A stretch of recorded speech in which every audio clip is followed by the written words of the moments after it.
Hey, what's good, Game of Thrones fans? This is the Campfire Crew, and we're here to talk about Game of Thrones Season 6, Episode 7, The Broken Man, or aka The Broken Men, as my boy Brenton pointed out.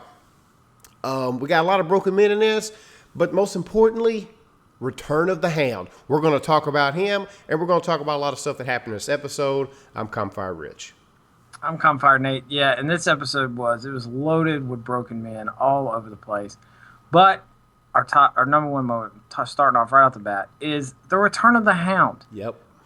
Now, this show has very rarely given us right without actually showing the initial credits at the beginning. It very rarely gives us that little glimpse first, and it was really exciting because when it started, I was like, "Wait, what just happened?" Like I thought my DVR switched.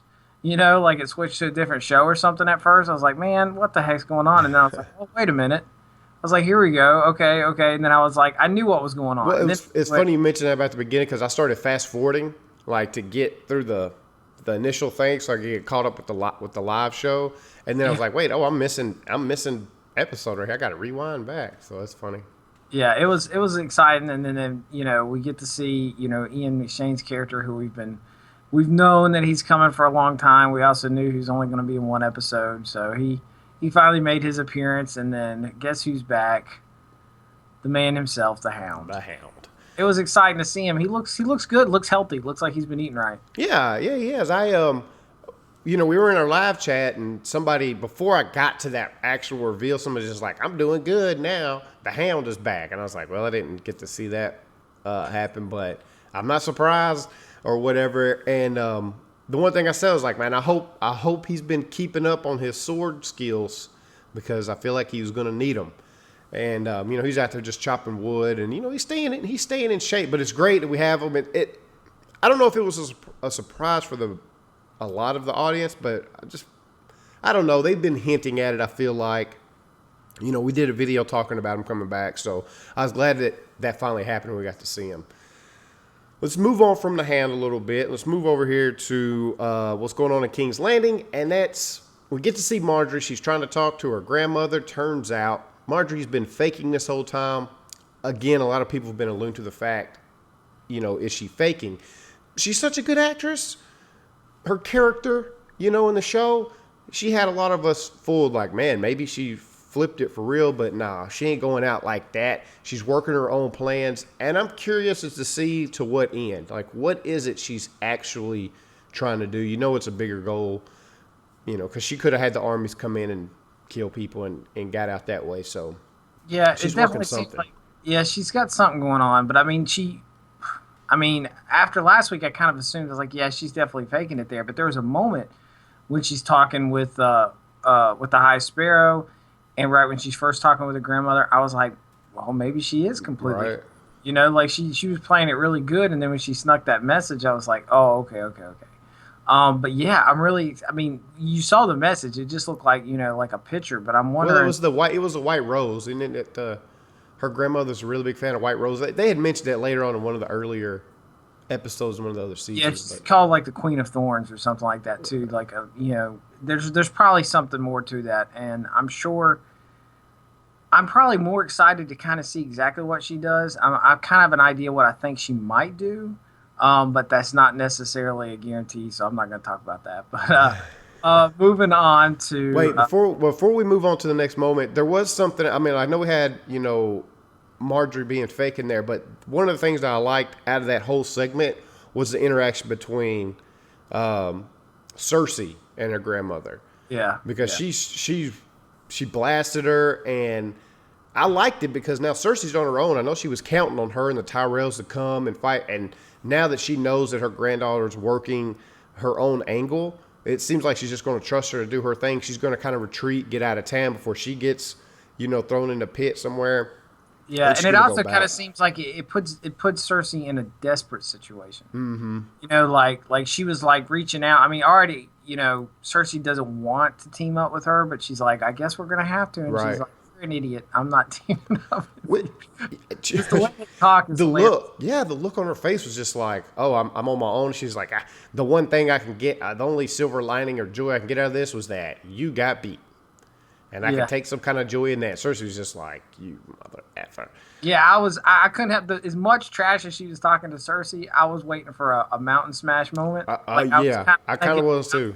I was like, Cersei is starting to get that look in her eyes, like I'm about to flip, and she didn't do it. But I feel like Cersei's desperate, and I desperate Cersei does crazy things, and I feel like we're getting to that moment where we're going to start seeing some crazy stuff from Cersei, especially next week. But now moving on to moment number 3, and that was the Jon Sansa Davos recruitment tour. Yep.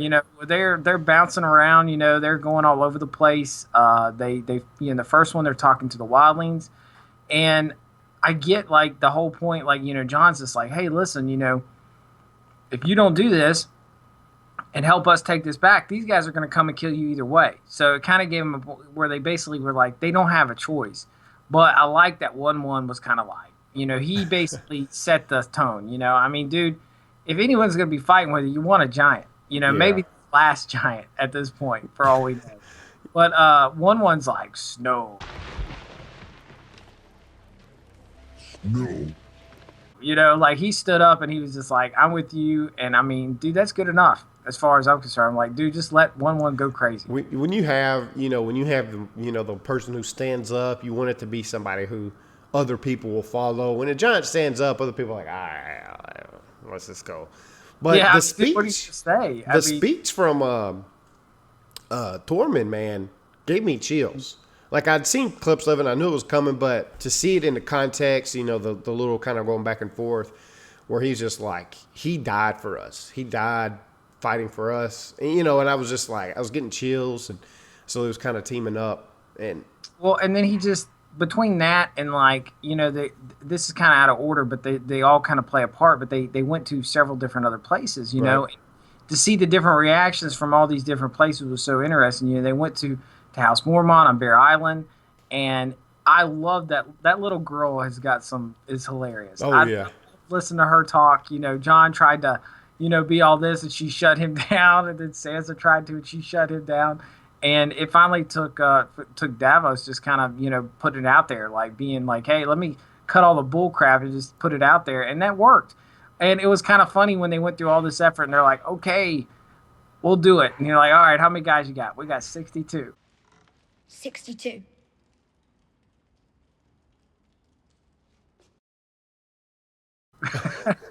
I was waiting, like I didn't know. I was like 6,200. I was like, is this never gonna go? Nah, they better be special forces, man.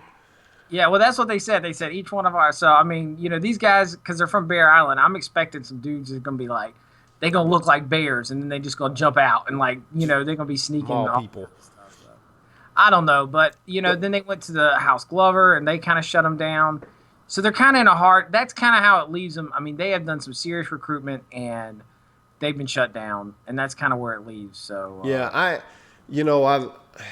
liked it. I liked that Davos. He had kind of a role to play. He's the one that's the most seasoned. I mean, he did serve Stannis for quite a while, and so he's used to that political aspect of it.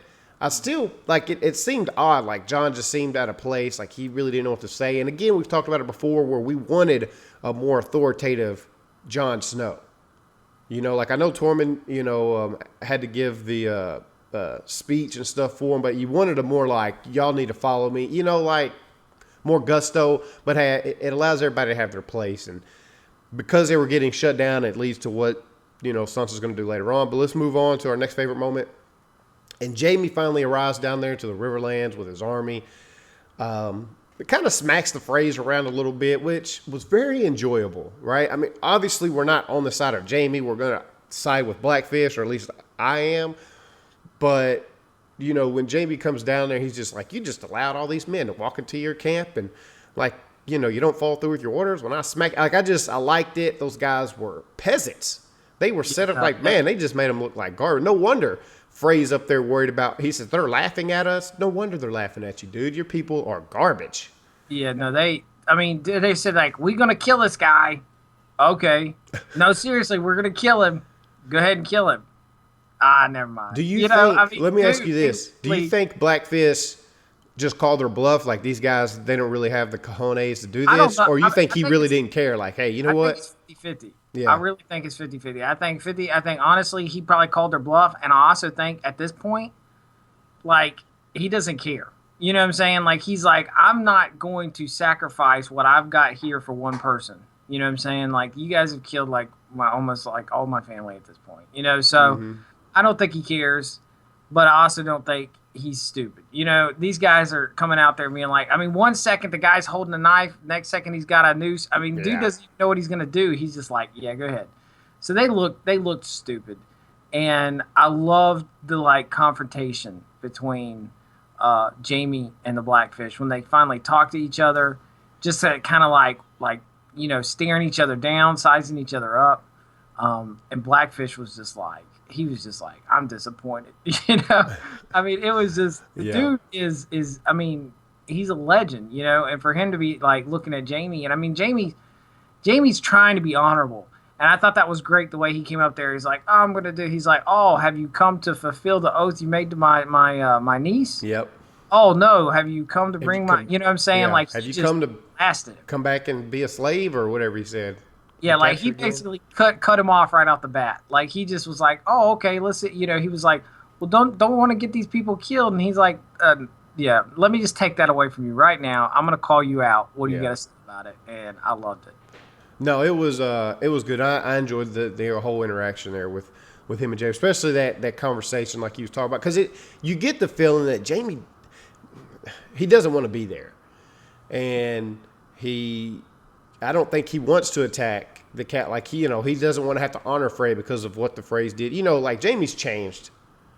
You know what I'm saying? And now he's found himself in the middle of this, but you know that's where we're at, and Jamie's gonna have to make a choice, I guess. Well, no, we did see a preview of Brienne coming down there where she's gonna threaten Blackfish. I'm be interested to see how that plays out because you know, this is sort of this stuff did already take place in the book, so they just kind of stretched it out a little differently. So I'm gonna be interested to see how the show does it for sure. But moving on to the next moment, and that was that you know, after the awful aftermath of the recruitment tour, you know, Sansa's starting to feel a little worried. You know, Sansa's doesn't want to lose. You know, like Sansa wants revenge so bad. You can kind of see it. She wants to crush Ramsay and all of them, like really bad. So you kind of wonder what she's going to do. She goes over and writes a letter, and I feel like it implies that she's sending the letter to Littlefinger. Right. I mean, that's what I think is obvious. I mean, some people I was, you know, on social media, some people were like, oh, I don't know, there's no guarantee she's sending it to. Who else is she going to send the letter to? I mean, I feel like you have to send the letter to Littlefinger at this point. He's got the forces. Who else could she possibly send in a letter to? But at the same time, remember the reason why she didn't send the letter in the first place to the Blackfish was she was worried that it might get intercepted. So there's another issue. If she sends this letter now, what happens if it's intercepted? So, I mean, I don't know. I don't feel like she uses logics at some moments, and then some moments she gets kind of scared and kind of, you know, makes the same mistakes. So we'll see. Yeah. Yeah, the whole deal with the letter, which, you know, we see it happening. Dude, she's writing a letter to Littlefinger. There's no way else she's writing a letter to. That's who it's going to. You need the veil. You got to have them. I guess she thought she could try to do it without them. She still needs to tell Jon, like, if there was a reason, like, that she didn't at first, now there's no reason not to. Like, look, you know, I didn't tell you about this at first because I don't like him. I don't trust him. I thought we could do it without him, but it doesn't look like we can, so we need to get his help. But anyway, let's move on to favorite moment number 6, or a moment number 6. I don't know about favorite. Aryia, which at first I was excited about, but Aryia gets stabbed. Man, was that quick. She's walking around, just throwing money around, talking about, let's go here. And you're like, okay, a little assertive. Let's see what she's got. And then this old lady comes up and just, you know, goes psycho mode on her, stabs her up to pieces, slashes her, and Aryia just bails, man, goes for a swim. Yeah, it was interesting. You know, it was kind of cool at first. You saw her, you definitely see that she has made up her mind. She's going home. You know, she's throwing coin around, and I'm like, where'd she get all this money from? You know, so she's just like, I want this. And he's like, all right, well, you can have this little, you know, side little part in the, and she's like, I want a cabin, you know. So She was definitely being assertive in that moment where she's kind of standing there and she's looking at Bravos, that kind of like look over. When the old lady came into the background, I knew it. Yeah, Okay, instantly. There was no like surprise moment. I was like, that's not going to be an old lady, you know. And then when it happened so quick. And when she starts stabbing her, almost for a split second there, I was like, oh crap. You know, I was like, please don't tell me Arya just got killed. You know, I would be so pissed. And then she got away, and I'm sitting there thinking, that's a lot of stabbing. Bro, for a trained assassin to hit her that many times, Arya, what? She took them blows like a champ, dude. Yeah, I was surprised. I was like, wow, she took a lot of hits. You know, I was like, what's she going to do? So, I thought she was dreaming. I was waiting for a dream sequence. Like, right when she got stabbed, I was like, oh, she's dreaming. Yeah, it did. It felt like she's going to wake up down there and wherever little hole she was hiding and be like, I better watch out, you know, or something. But that whole moment where she's walking down and all those people are looking at her, I mean, it was very surreal because it was almost like, it was very similar to Cersei's walk of shame a little bit. You know, when you think about it, kind of a parallel, except it was very different. Yeah. In that situation, but just her walking through the street and all those people kind of looking at her, you know, and she's bleeding. We definitely know that we're going to see a lot more of Arya next week. And I hope that story ends really good because I have expectations for it, and it better meet them or I'm going to be pissed. They've been drip feeding that story for a minute. They've been drip feeding a lot of stories. I'll go ahead and insert this here. As good as this episode was, I wanted to get closer to some conclusions on some other storylines. Look, the Jon, Sansa, that whole storyline, that's the only thing I feel like deserves to be, you know, drip fed to us, you know, for the build-up. Dude, we've been seeing Aryia over there forever. They could have closed that off. Any of that kind of stuff. I know the Blackfish thing is just happening, but this episode did a lot of building up, and I can tell you what's going to happen. The last 3 episodes, the last 2 episodes, we're going to get everything at once. Like everything. We're going to get the Battle of the Bastards. Arya's going to escape somewhere. You know, Blackfish, Brienne, Jaime, that whole thing's going to go down. It's all going to happen at once. We're going to be mind blown. We better be mind blown for the way they're dragging some of this stuff out. But that was kind of my only complaints about this episode in general was I wanted to tie off. It was a setup episode. It wasn't. But we've had several setup. We've been having setup episodes. Yeah, I mean, I want a conclusion to some of this. So it brought a whole new storyline into the point, which was the Hound. Right. They just brought a whole new storyline in, continued all the other storylines, pointed people in the directions they need to go, and that's it. That's literally all it does. And these kind of episodes are kind of, when you've had huge episodes that we've had, these are kind of disappointing. But I'm hoping that it's just setting up for these next 3 episodes to be some of the best of the series. Yeah, that's what I'm expecting. But then one last moment, just the final one. Wait, before we move on to that last one that we might want to intersect, do you want to talk about Yara? It's her freaking name, man. Yara and Theon, yeah, we can. I mean, that was just kind of to me, again, just another setup. You see that it looks like they're in Volantis, which is over in Essos, so they're there. They're just kind of chilling, trying to figure out what they're going to do. You know, Theon's looking like a whoop dog. Yara's trying to give him a, you know, hard love speech. Hey, get your head out of your butt sort of thing. And basically tells their plan, which is kind of the plan we already knew. But they confirmed it. We were guessing, but they kind of confirmed it.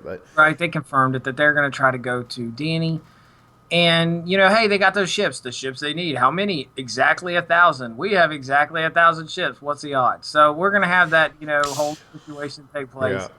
Yeah. And that's about it. That's literally all there was to that scene. I mean, besides getting to see Theon kind of look like maybe he... it wasn't a lot, but maybe we get a different Theon. Theon acting like he was, and she kind of like giving him a big kick in the rear to tune him up and whatever. I'm kind of interested. I'm hoping they get around those people because I would be kind of interested to see Theon with Varys.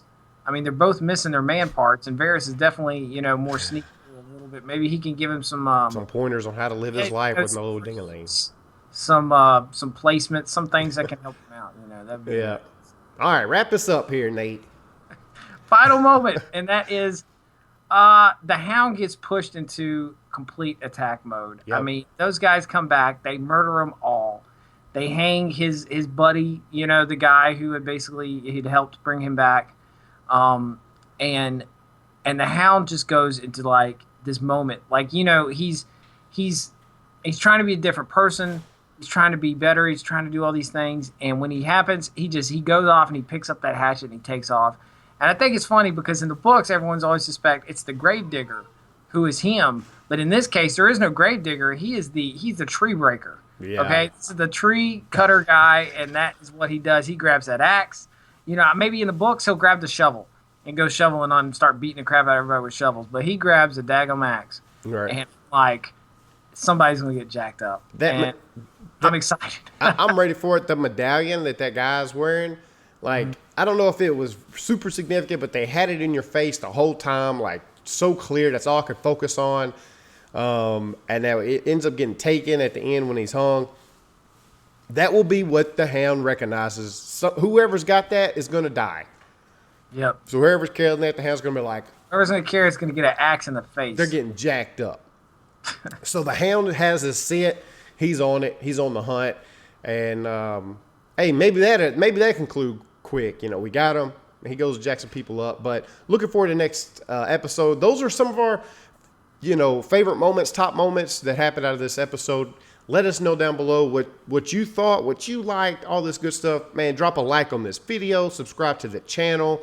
Nate will be coming up with something else. Hey, and go check out our Hound versus the Mountain video that we did that we've already kind of predicted.